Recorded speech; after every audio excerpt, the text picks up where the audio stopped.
So this is the attempted marriage between Claudio and Hero. Hero is on the left and Claudio is on the right. The first thing we notice is that the ceremony is outside of the chapel. Already, we can tell that the marriage will not take place in the eyes of the church. We also see that Claudio is wearing a blue collar, making him a symbolic representation of the blue-collar class. He is being married into the aristocracy, represented by Hero and her family. The fact that Claudio's side is the only one bearing arms points out the inclination towards an outbreak of violence in the scene. Leonardo and Antonio are the patriarchs of the family, and are accordingly set apart by their lack of white in the clothing. They are wiser and therefore more relatable to the working class.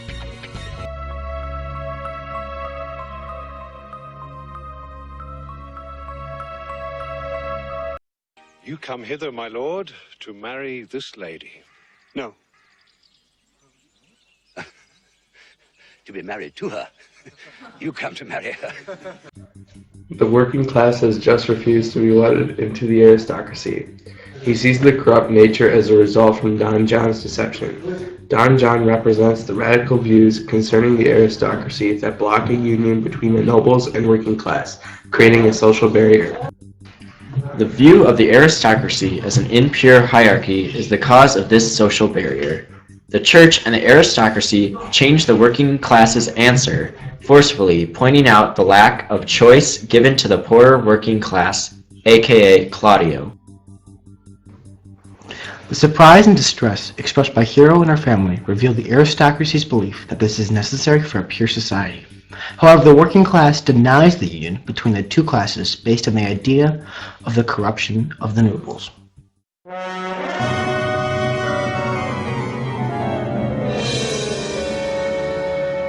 Lady, you come hither to be married to this count.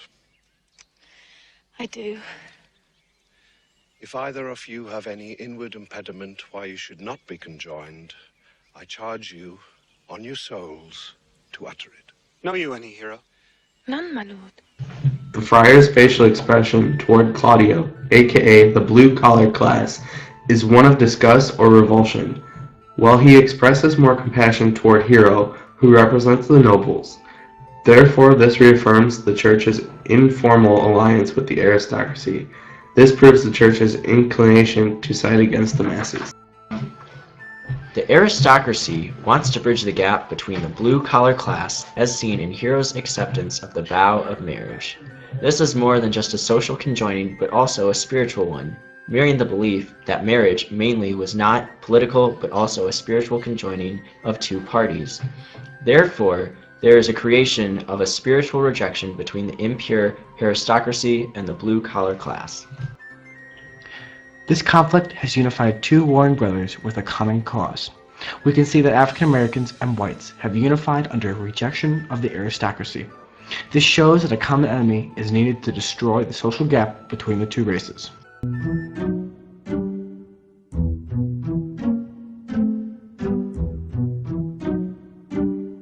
You any count? I dare make his answer. None.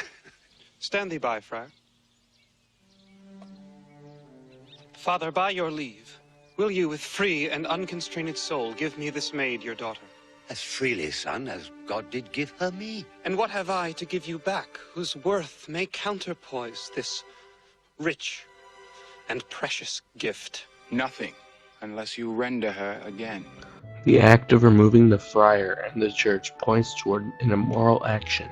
This removal also symbolically epitomizes the working class's desire to remove the church from political affairs.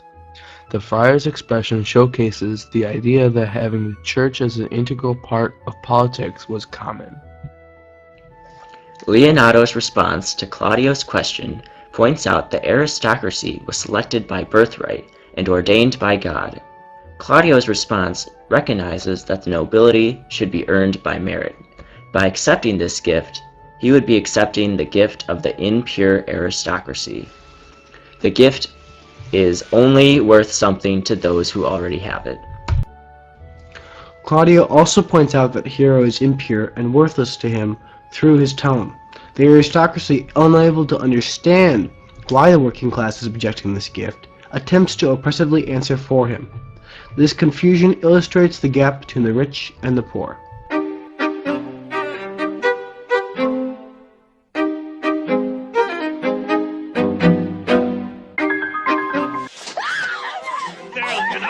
Take her back! Give not this rotten orange to your friend. She's but the sign and semblance of her honor. Behold how like a maid she blushes here. Would you not swear? Or you can see her that she were a maid by these exterior shows, but she is none. She knows the heat of a luxurious bed. The bringing down of the corrupt aristocracy is symbolized when Hero gets thrown down to the ground. When Hero falls, we see the rest of her family, excluding Leonardo, going to Hero on the ground as well. This simply states that there is a revolution occurring by the majority of the aristocracy falling due to the working class. We also see the church standing aside, and the patriarch of the family, Leonardo, remains standing. They are standing because they are the foundations of the aristocracy and the church. They remain standing throughout the times when the rest of the society falls. The working class is upset to the point of acting out on revolutionary thoughts. Throughout the scene, we see Claudio knocking down various objects. Noting the poles he knocks down, there is a symbolic downfall of the patriarchal society through the following of the phallic imagery. The act of pushing the poles symbolizes the downfall of manhood due to a lack of courage to face the current challenge. He instead throws a childish tantrum.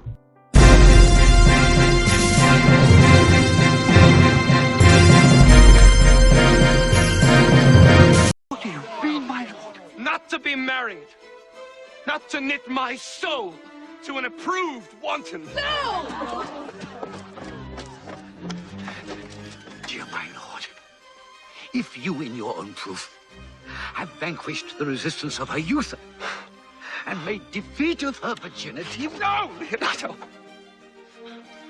I never tempted her with word too large. First off, let me clarify that wanton is a whore. Next, when Claudio says he refuses to knit his soul to an approved wanton, he is saying that the working class represented by him does not wish to mingle with the corrupt nobles. The nobles deny this because they believe themselves to be placed in their high status by divine right, and therefore cannot be corrupt. The aristocracy almost immediately claims that the working class has deflowered Hero and caused the conflict. They also refuse to acknowledge their own impurity at first, and then blame the working class. The working class claims the moral high ground over the aristocracy. Leonardo's tone was more negotiable rather than accusatory. However, Claudio and the working class refused the deal offered. The fact that Leonardo is talking with the working class illustrates that a minority of nobles sympathize with the rebellious working class.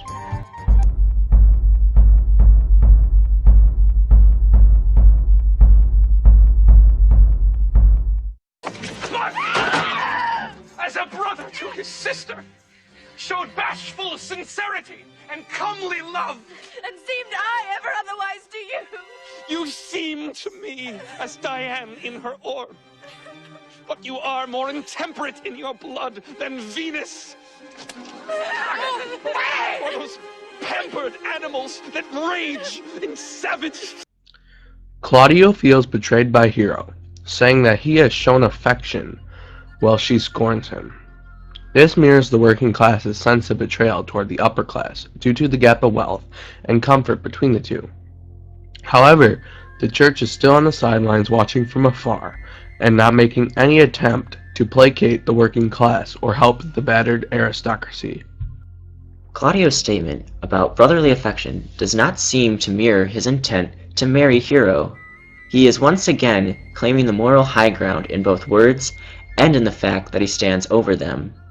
The fact that he is standing over them also illustrates how the working class has the upper hand now. Diane was a Roman goddess of virginity and the goddess of the moon. The moon is a more passive version of the sun. By likening Hero to her Diana and her orb, Claudio is claiming that she was a passive virgin. However, he then compares her to Venus, who is the god of sexuality, who was unfaithful to her own husband. He's once again pointing out the impurity of the gift offered him. He then attempts to strike the nobility, but is unsuccessful.